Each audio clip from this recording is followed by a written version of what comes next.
Right now, if a headache creeps up on you, you probably do something almost automatic.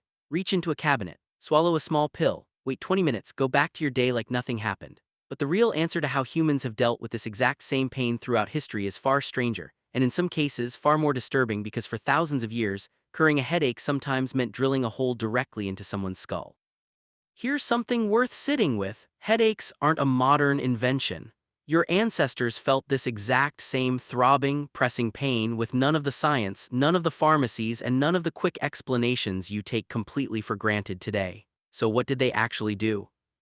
Start with one of the strangest, most well-documented ancient medical practices ever discovered: trepanation, the deliberate act of cutting or drilling a hole into a living person's skull.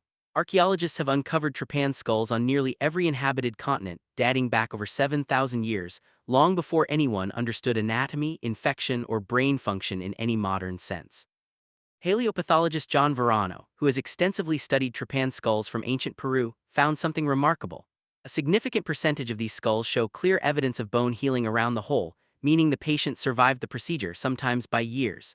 Some skulls even show multiple healed trepanation sites, suggesting the same person underwent this brutal surgery more than once during their lifetime. Why would anyone willingly drill into someone's head to treat pain? Ancient healers across completely disconnected cultures arrived at strikingly similar reasoning.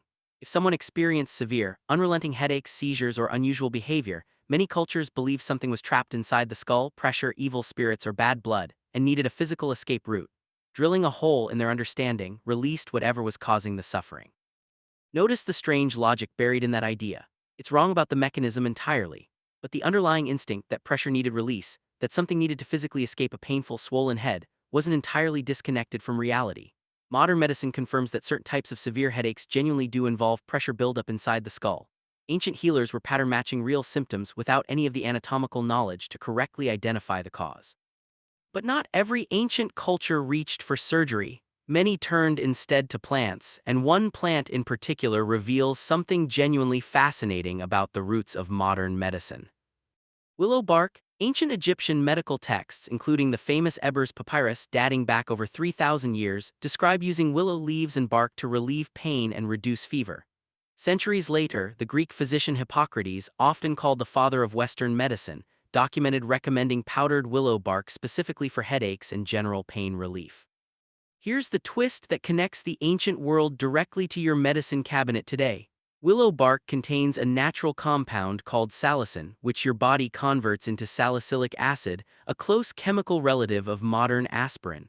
Ancient healers had no concept of chemistry, no understanding of compounds or pain receptors. But through generations of trial, observation, and repetition, they identified one of the exact same active ingredients that pharmaceutical companies would eventually isolate and refine thousands of years later. Think about how remarkable that actually is.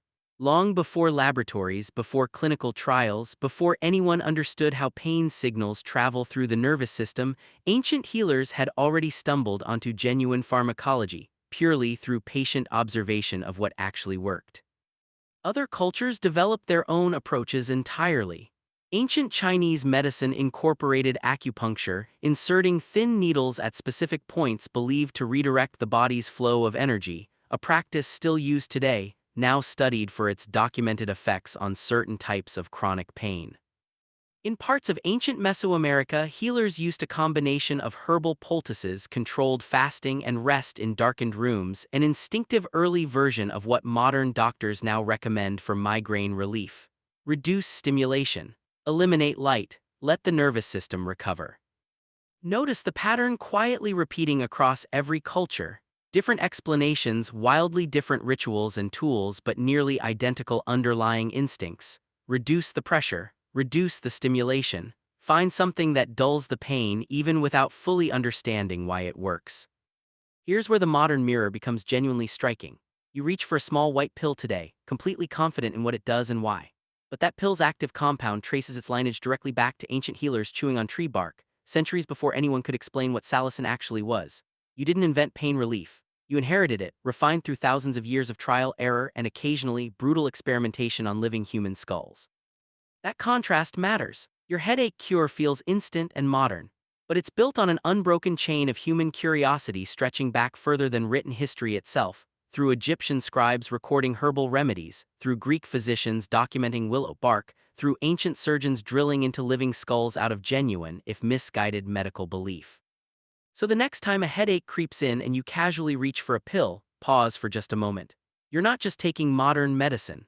You're the latest link in an extraordinarily long chain of humans desperately trying to solve the exact same problem, using whatever tools and understanding their particular moment in history happen to offer them. Right now, if a headache creeps up on you, you probably do something almost automatic. Now you know that automatic reach into your medicine cabinet carries a very long, very strange history behind it, one that stretches back through Egyptian papyrus scrolls, Greek medical texts, and ancient skulls that somehow, remarkably, managed to heal.